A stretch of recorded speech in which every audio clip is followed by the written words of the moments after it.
Stakeholders in the private sector, academia and other spheres can establish this national process, inclusive space to enable Zimbabweans from all walks of life to contribute towards a democratic transition to the Zimbabwe we want.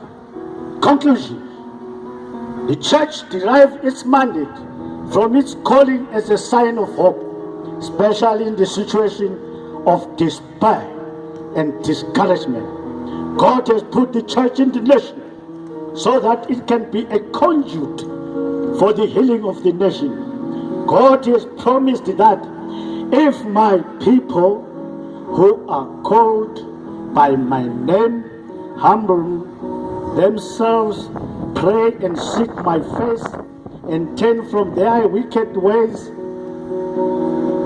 then I will hear from heaven and forgive their sin and heal their land. 2 Chronicles 7 verse 14.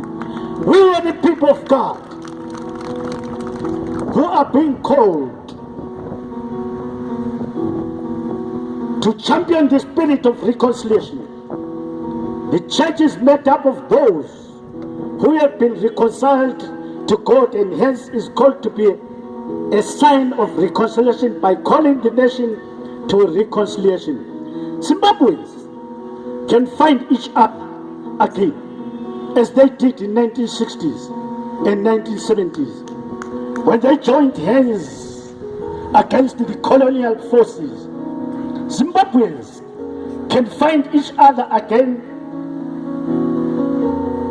Zimbabweans can find each other again like they did when they signed the Unit Accord and stopped the self-destruction in Bakhulekela and Midlands.